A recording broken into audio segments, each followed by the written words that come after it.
Okay, garden folk, today I'm just kind of cleaning off my Monstera leaves. I'm not really a big on like wiping down leaves, but I got into Monsteras pretty good, and since they have such a broad leaf, they tend to collect a lot of dust. And right now you're looking at the ones I kind of cleaned yesterday and re-cleaning today. You can tell that not only does dust get on them, but you get calcium deposits and whatever whatnot from the tap water, because I like to tend to shower this area and keep it humid, which is not necessarily the bestest of what people like to do, but through doing that, been collecting a lot of stuff that's not water on the leaves, and then once it dries out, it just sits there and then accumulates, and you don't want really that on there for obvious. It doesn't look cool, and the sun in Phoenix is very intense, so whatever's on the leaves that dries out, it's kind of like eggshells on a car. The sun's going to intensify those deposits and burn the leaf, and that's kind of even like when you spray down your citrus, the water will leave little burn spots on the citrus leaves because the sun burned it. So if these were like in direct sun or whatnot, these leaves will not really be happy being all dirty and whatnot. It's kind of like having dirty car paint. You leave it on there too long, kind of affects the paint. So it's good to keep the car clean. So that was examples of dirty leaves. This is clean leaves. And also what I want to add to it all is I'm actually just using regular old drinking water.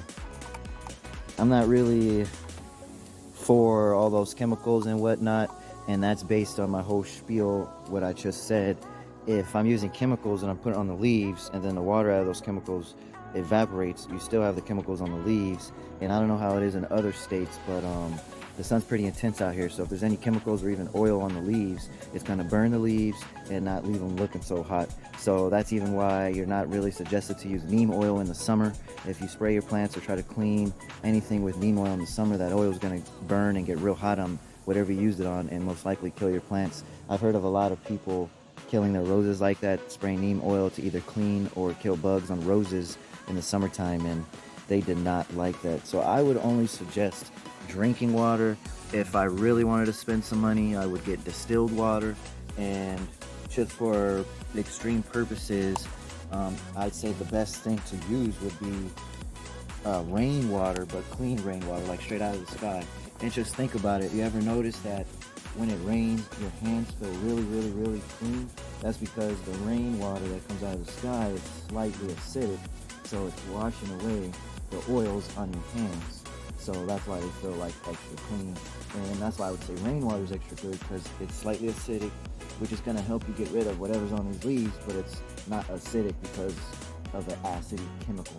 So it's not going to leave any residues or whatnot. It's actually just going to rinse off the leaves. That's why jungle leaves look so shiny and cool, because the jungle always has like a slight rain drizzle going, just kind of wiping them down. So since I'm only using water, and since these leaves are pretty dirty, I'd say it takes just a few wipe downs. Oh, and that was the other point. I actually have these gloves on because, the body naturally puts off oils. So if you're always touching the leaves and whatnot, you're going to get those oils on the plant. Not saying 1 or 2 times is really going to affect the plant, but I remember going into this cave one time, and really, really deep in the cave, they stopped letting people touch the rocks, because so deep in the cave, it was so that it hasn't been touched by humans, that the water dripping down from the cave kind of sculpted the ceiling of the cave, so what looked like icicles was actually really, really clean rocks. And you could tell, since you always got those troublemakers, you could tell where people touched the rock where they weren't supposed to, because there would be like a little black spot on a really, really clear rock. So the water would clean the rock, get it clear, it looked like ice, and then there'll be a black spot from where you can see like a human touched it. And that was because the oils on the hands got on that rock and just turned it into how rocks you see on the ground. So really, really clean rock is pretty cool, but with oils and dirt, it turns into something else. That's why I'm wearing gloves, so I don't get none of my oils on the plant from repeated cleaning. Like I said, 1 or 2 doesn't matter, but it's kind of dusty out here, and I kind of see myself doing this quite often, because they actually look cool. I was going to use a white towel to show you guys the dirt that ends up on it. So give me a second.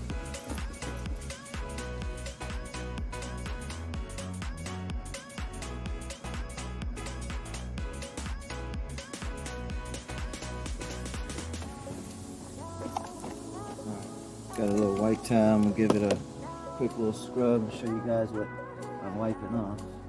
So it doesn't look like I'm just wiping off anything.